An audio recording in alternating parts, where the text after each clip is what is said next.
Hello everyone. Today I want to talk about labels. Now, I don't label with a damn thing.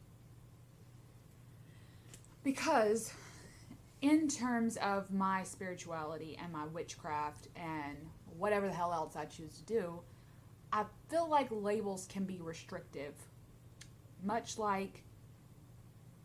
Kind of like when I think of tarot too, when I follow certain blogs and certain YouTubers that love the Rider-Waite system and never talk about the Thoth or never talk about the Marseille, right?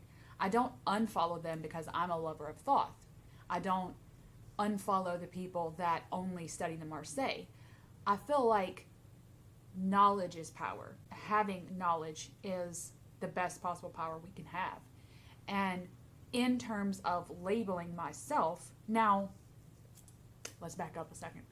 I do feel like if you are in a magical order or a coven like Wicca or any of those other societies, magical orders,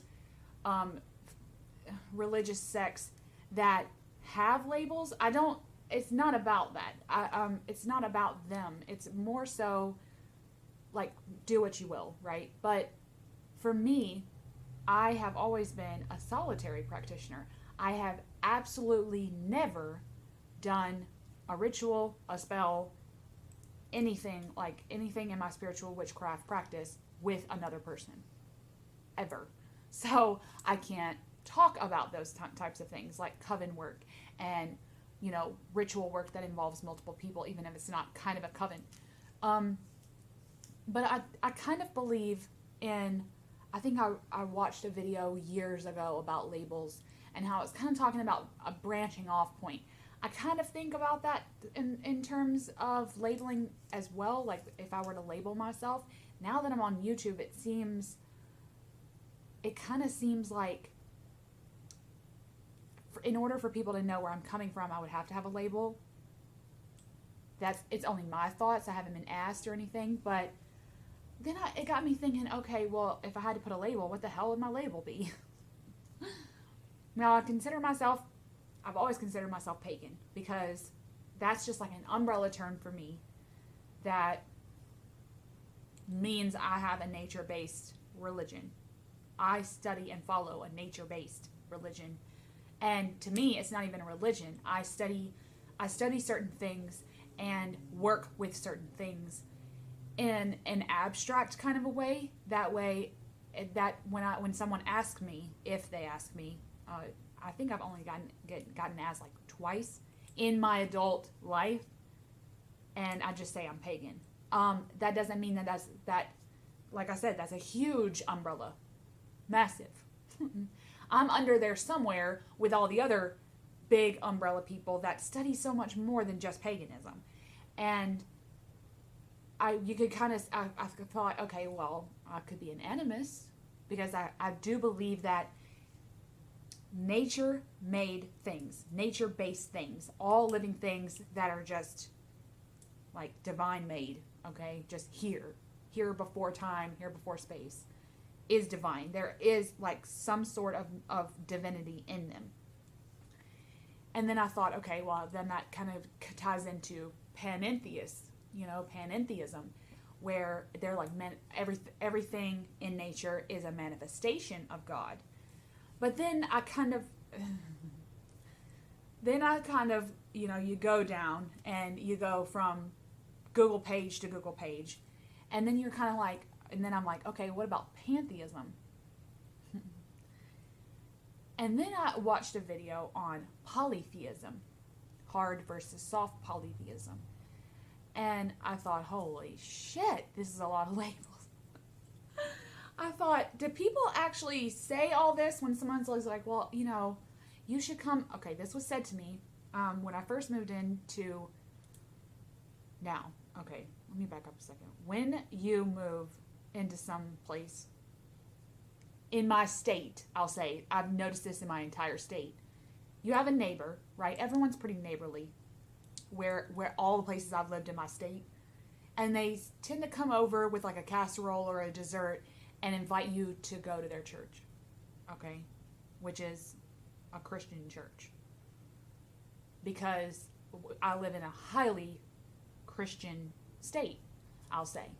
And that's like the norm. It's always been the norm for me, is to have people come over, invite you to their church, like they mission to you when you move in. And I had to tell one of my neighbors that I'm a pagan. Thank you for inviting us, but that's not what I study. That's not what that's not where my belief lies. And I have to tell him in a very nice way. I have to like kind of walk. I don't probably have to walk on eggshells. I always felt like I did because I don't want to offend them. I'm flattered that they want to invite me and my family.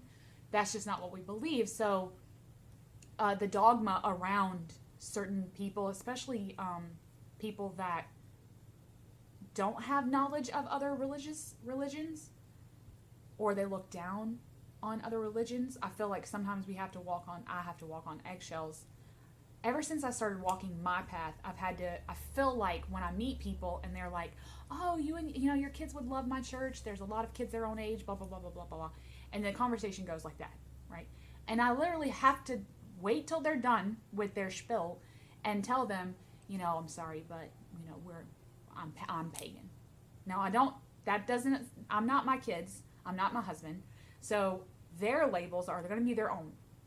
My kids ask me about certain things that I do, like when it's a ritual night or a ritual night. I don't really have it planned out. Like lunar magic I have planned out. And so when I go out, sometimes they'll go out with me. Or sometimes they'll say, do you need to be alone for that ritual? And sometimes, yes, that's the case. So they need to be like, in their bedroom or something.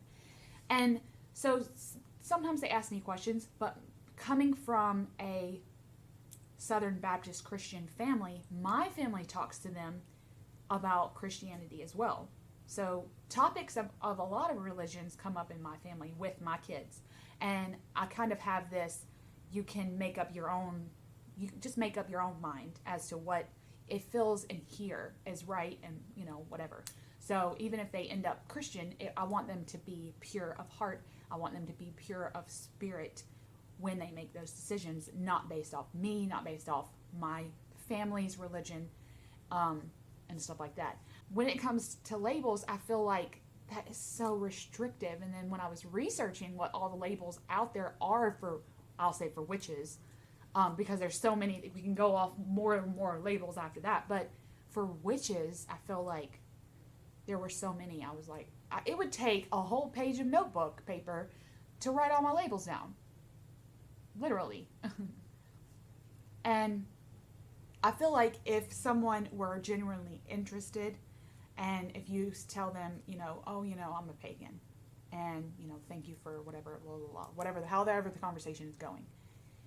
And if they want to know further things, then you just explain things, not putting the labels down, but you explain each kind of a thing. Like, oh, well, does that mean that you don't believe in this? And then you say yes or no. Well, no, it kind of means this. And they're like, oh, okay, well then what does it mean in terms of your relationship? What does that mean to be nature-based? And so you kind of tell them about all that you do when you work with nature, your workings with nature, like the wheel of the year, seasonal things and stuff like that. The conversation can really go when someone's genuinely pure of heart, not trying to be dogmatic, not trying to be condescending. And I feel like that's important when talking to people, is we're all on journeys, we're all on hard journeys, we all go through bullshit no matter what our religions are. And I feel like back here, okay, I'm not going to just wear my labels just for the fuck of it.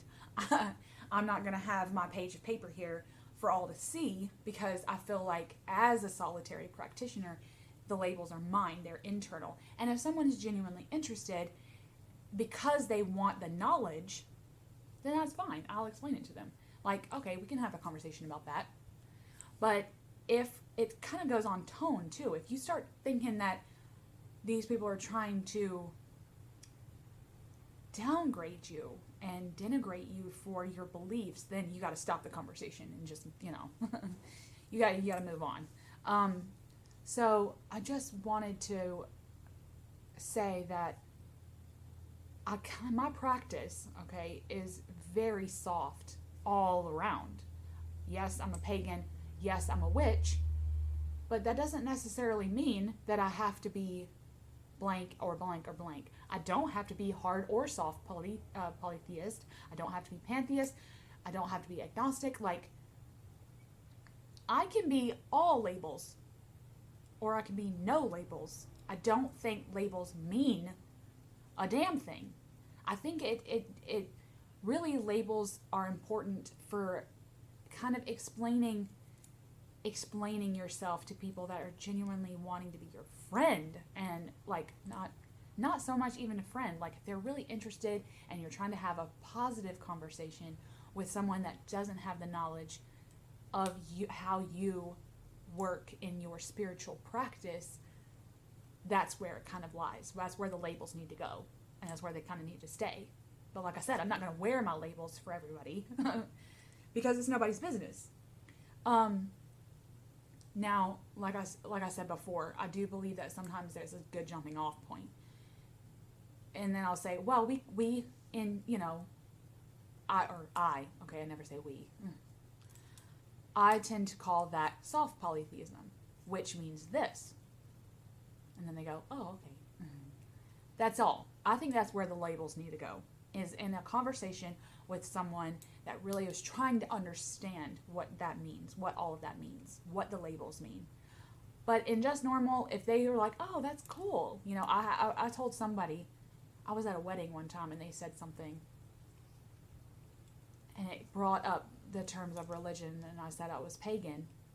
And everybody in the group was like, oh, that's pretty cool. But then they didn't ask any questions. So I wasn't going to come forth with anything because they didn't ask. They just, now a lot of that can be assumption too. They think they know what paganism is. A lot of people, when you tell them pagan, they assume you're Wiccan. I was like, okay, then they need to ask. What I said in the beginning is knowledge is power.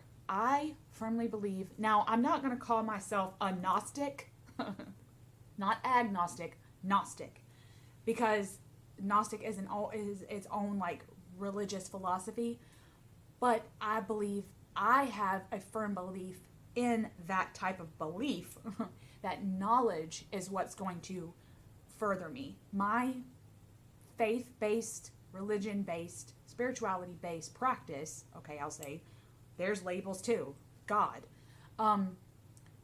that it's all in what I need to do to further myself on my path. That's it. What do I need to do? Do I need to study more of this? Do I need to study more of this? I need to let go of this. In witchcraft, that's big for me, is like letting go of what's not serving me. So if I study, if I find something out or read something and I just want to dive and chase rabbits, I do that. Just because it may not serve me in the long run doesn't mean the knowledge isn't serving me. So I feel like expansion of the brain is the biggest part of my spiritual practice, is the biggest part of my witchcraft, is research, and then not only research, because then I turn into an armchair practitioner, then I kind of turn that and then actually do the work. When I do the work, if it's not really serving me, and I know that in my soul, okay, or in my mind, body, and soul, then I can kind of map my path with the knowledge I have. But if I'm going to go down this path and I'm putting labels on everything, then I'm hindering the path. That's like logs on my path. And I have to keep stepping over these things, and I'm like, well, I called myself this, but I don't know, it's not, my path's going this way now. So I feel like those can be obstacles down my own path. It's like, why would I hinder myself on my own path? I think labels need to be a conversational piece. And only so that you can put into words, because sometimes it's difficult to put into words what all you do. Like me, I do a whole bunch of shit that can be considered 100 labels that fit my practice and that fit my path and who I am now. But who knows what tomorrow's labels are going to be? It could be 150 tomorrow, or it could be 25 labels tomorrow. Whatever those labels are, I feel like the only vocation they have is in conversation, is in trying to define what it is you do in your religion, even though I believe it can be undefinable, especially if you're a solitary practitioner like me, and you kind of map your own path out. You've got your scythe here, and you're like the death card in the Marseille deck. You're slicing out everything, all the trees and bushes in your path, and you place the stepping stones down yourself with the knowledge that you have. Doesn't necessarily, and then these labels come down, and there's like log and log and log, and that's more work you have to do, because you're like, shit, I labeled myself that. Now I have to get rid of this log because my path's kind of gone this way, and I've got to put extra work on this log to get it off my path. So and I'm not saying I want the path to be easy. That's not really the point. The point is that I feel like maybe labels are, it's like, in a way, I don't want my labels to define my religion or my spirituality or me. I want my spirituality and my, whatever my working is, I want it to be pure, and I want to be at peace with, like I said this in a whole other video about like my witchy video, like my word witch video. I want my spirituality, whatever my path, wherever my path takes me, I want it to be pure, and I want it to be mine. And I feel like the only time I would ever need labels is if I was sitting down with someone that genuinely wants to know. Again, I sometimes feel like even putting the labels on them, it kind of tries to define something you yourself may not even can put into words. So I feel like they can be good for some things and hindering other things, blockages. But those are my opinions. I feel like if someone is being, I feel like too, like my mother, like how I grew up. I'll say I'm Christian right on here, but we were Southern Baptist, which is a whole different kind of a thing. When you say you're Christian, people, however their life has developed from birth until their age that they are, they have their own understanding about what Christianity is, right? Which probably is not anything about how my religion that I grew up in was. So my mom, when she explains this to people, she puts a label down. I'm a Southern Baptist. Like everyone knows what that is. That's kind of the concept I'm talking about. If I start putting labels down on every damn thing, people have their own understanding as to what the labels mean. And we all want to be respectful, right? So we want to, like, all the people out there that are a certain thing, right? Let's just say. We want to be respectful of them and their beliefs. And I don't want to go into a conversation with like a preconceived notion of whatever they're going to talk about. Like, let them explain. Because I believe that even if you're all in the same religion, whatever that may be, your definition of what you do and how the workings work is going to be different for everyone. And I think that the labels work that way too. It's like we're putting umbrella terms on things that can't be defined. It's great if you want to define it. And if you do. I don't. And I just want to be respected. And I want to be respectful of whatever their views are. And I want to be thankful when I have conversations about whatever it is that we do that makes us feel spiritual and 100, and whatever that is for everyone. Like, the love that needs to be there, the respect and giving them dignity about their beliefs needs to be there. That's what's most important. So I hope that you like this. If you have any views, leave them down in the comments. I would love to hear your thoughts so we can continue the conversation. And I hope to see everyone again. Much love.